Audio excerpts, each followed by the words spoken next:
Doctors day సందర్భంగా మా ముట్టుకోలు నుంచి నా శ్రేయోభిలాషి ప్రసాద్, ముఖ్యంగా కుక్కుమూడి ప్రసాద్, వారికి సంబంధించిన ఫ్రెండ్స్ కూడా నాకు వచ్చి ఇలా సన్మానం చేయడం నాకు చాలా ఆనందంగా ఉంది. జనరల్గా చెప్పాలంటే నాకు ఇట్లాంటి సన్మానాలు ఇష్టం లేదు, అయినా కూడా ఈ ప్రసాద్ వచ్చిగా నేను ఒప్పుకున్నాను.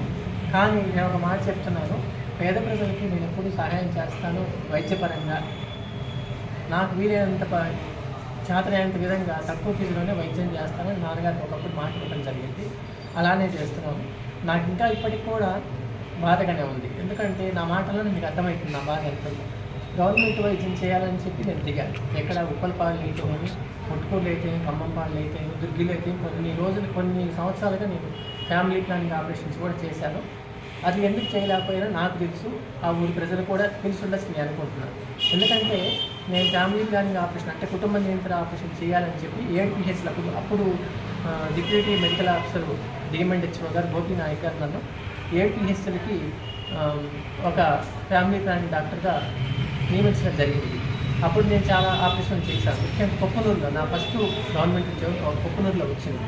కొప్పనూరులో దాదాపుగా నేను ఒక 7-8 సంవత్సరాలు చేశాను. 7-8 సంవత్సరాల్లో దాదాపు ఒక 50 ఆపరేషన్ చేశాను, కుటుంబ నియంత్రణ ఆపరేషన్. తర్వాత నా పనితనం మెచ్చుకొని ఆ డిఎంఎండ్హెచ్ఓ గారు గోపి నాయక్ గారు అయితే నేను తర్వాత చాలామంది డిఎంఎండ్హెచ్ఓ వచ్చారు. వాళ్ళంతా నాకు 7 PHCలు అప్పచెప్పారు.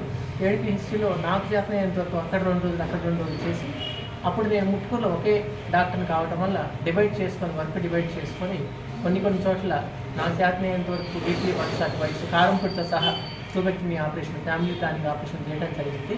లాస్ట్లో 2016లో అంటే పర్సనల్ విషయాలు చెప్పకూడదు, 2016లో నా అమ్మగారు చనిపోవడం వల్ల నేను అతి కష్టం మీద 16, 17, 18 కూడా ముట్టుకూరులో చేశాను.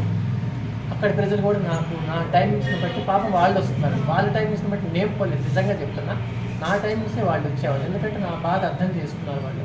ఎవరైతే అక్కడ ఉన్న పెద్దవాళ్ళు అయితేనేమి, పడుగు వర్గాలు అయితేనేమి, నా వర్క్ ఇంటెన్షన్ తెలుసుకొని నేను ఎలా వస్తున్నానో టైంకి నా టైం ప్రకారం వాళ్ళు వచ్చేవాళ్ళు పాపం. నేను అందుకని వాళ్ళని అభినందిస్తున్నాను, ముట్టుకూరు ప్రజలు. ఇప్పటికి కూడా ముట్టుకూరి వాళ్ళైతే, ఉప్పలపాడు అయితే, కొక్కునూరు వాళ్ళు అయితే నన్ను మర్చిపోలే, వస్తూనే ఉన్నారు వైద్యానికి. వాళ్ళ వరకు మటుకు నేను తక్కువగానే ఫీజు, ఒక్కోసారి ఫీజు లేకపోయినా కూడా ఉచితంగా వైద్యం చేస్తూనే ఉన్నాను. అది నా మనసుకు తెలుసు. ఇప్పుడు ప్రైవేట్ హాస్పిటల్లో నేను సంపాదన కోసం కూర్చోలేదు, ఏదో నాన్నగారి పేరు నిలబడాలని చెప్పి నేను వైద్యం చేస్తున్నాను.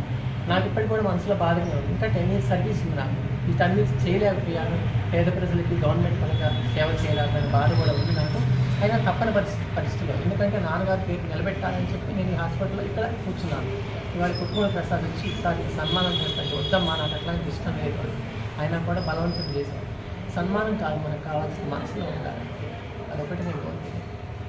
ఎప్పటికీ మీరు కూడా, నేను పేషెంట్లు నా డబ్బు కోసం, నాకు డబ్బు రావాలని చెప్పి పేషెంట్లు రావాలి వైద్యం చేయాలని అనుకోను.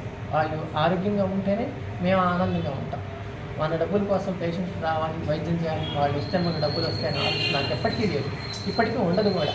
మహా అయితే ఇంకా మనం ఎన్నాళ్ళు బతుకుతాం, ఒక 20 ఏళ్ళు బతుకుతాం, ప్రజలకు సేవ చేస్తాం, బతుకుతాం, అది నాకు కావాల్సింది.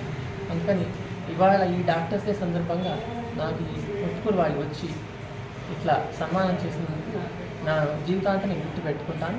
ఎప్పుడైనా మీకు సహాయం కావాలంటే తప్పనిసరి అడగండి. Thank you sir.